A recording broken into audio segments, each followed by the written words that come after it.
Merci beaucoup. Je vais vous présenter cette étude mortalité, morbidité, accès aux soins pour le personnel MSF et les familles à Gaza dans les ce conflit, il a démarré le 7 octobre 2023 jusqu'au cessez-le-feu à partir du 19 mars 2025 jusqu'au 19 mars 2025, puisque ça a repris, les hostilités ont repris à ce moment-là. Et en mai 2025, le ministère a rapporté 54 000 personnes, plus de 54 000 personnes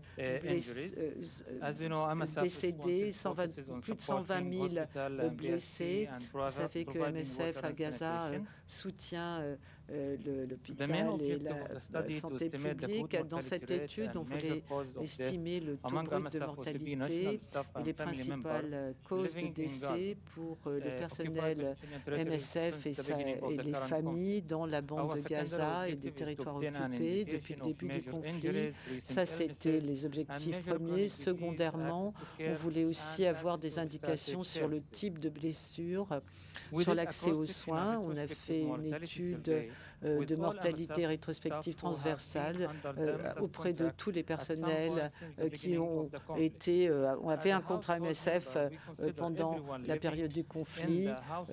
Et pour la famille, on a pris en compte tous ceux qui vivaient dans le foyer une semaine avant le début du conflit, ainsi que les naissances, avec une période de rappel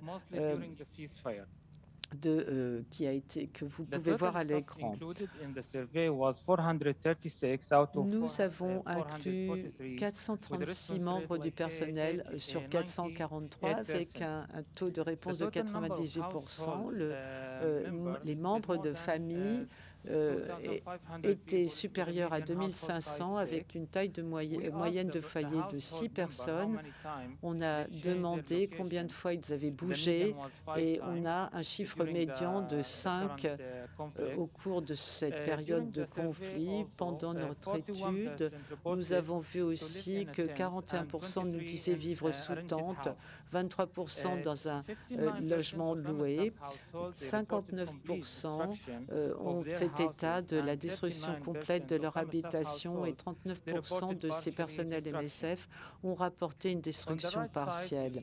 À droite, vous voyez la pyramide des âges.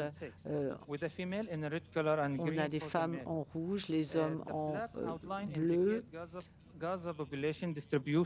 Et vous voyez le recensement de la population de Gaza en 2017. On voit que c'est à peu près similaire, mais les personnels MSF sont un petit peu plus âgés.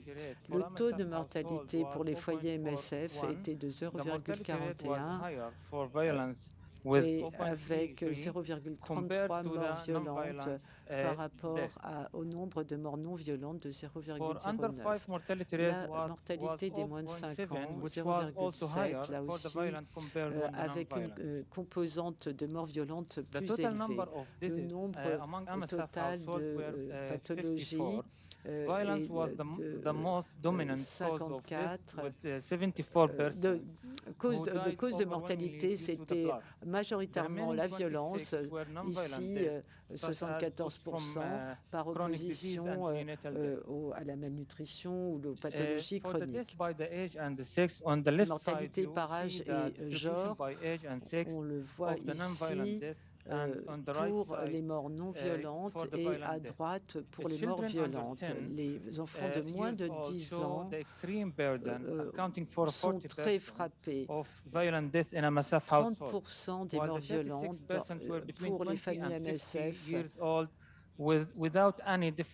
alors que pour les 20 à 50, par rapport aux 20 à 50 ans, c'est plus élevé. En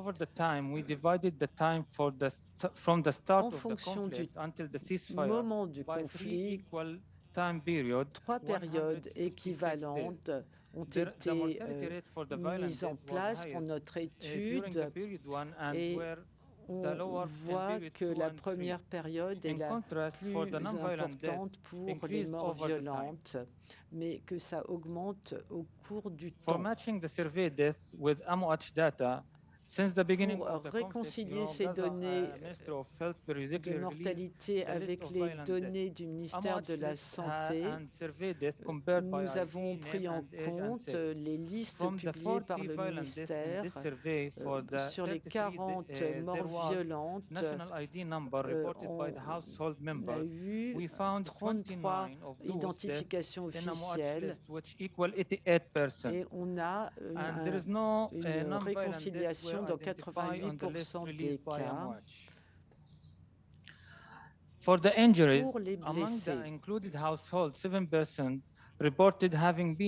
on a 7% qui ont rapporté une blessure pendant la période de rappel. 91% des blessures étaient dues à des explosions, plus fréquemment des brûlures et des plaies, 58%, 73% ont eu accès à un hôpital. Alors, lorsqu'ils ne l'ont pas fait immédiatement, c'était en raison de l'insécurité, de la distance.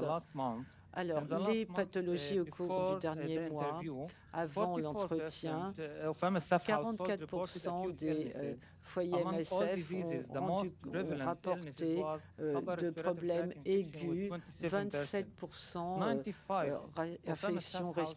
problèmes respiratoires aigus, 95% avec un accès aux soins pour certains, les pathologies chroniques chez ces personnels, 15%, 70% font état d'une pathologie chronique, 30% des pathologies chroniques multiples.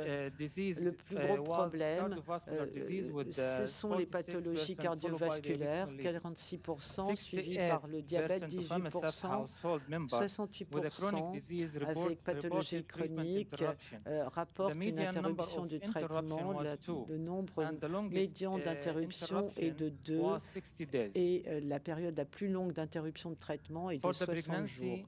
Les grossesses chez les femmes de 15 à 49 ans qui ont été incluses dans l'étude, 13% ont rapporté au moins une grossesse depuis le début du conflit. 100% ont accouché dans une structure de santé. Il y a eu 9% aussi fausses couches spontanées avec un taux de mortalité néonatale de 42,3 par 1000 morts, 1000 naissances vivantes.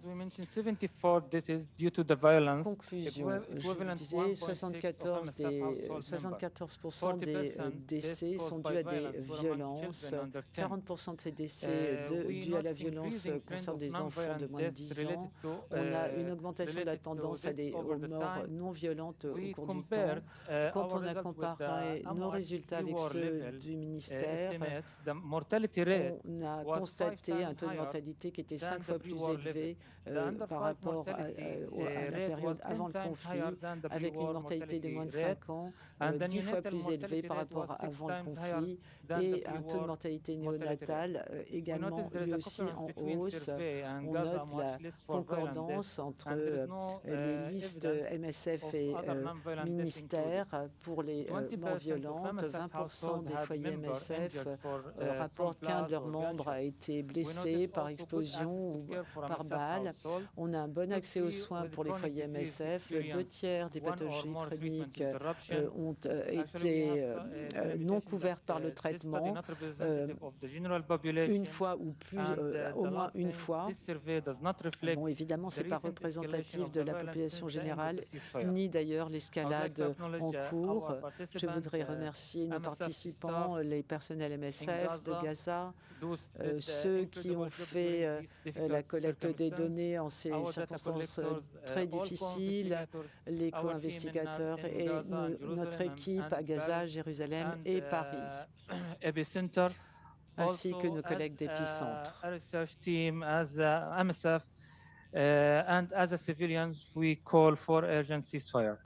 Et en tant que membre de la société civile, évidemment, nous lançons un appel urgent au cessez-le-feu.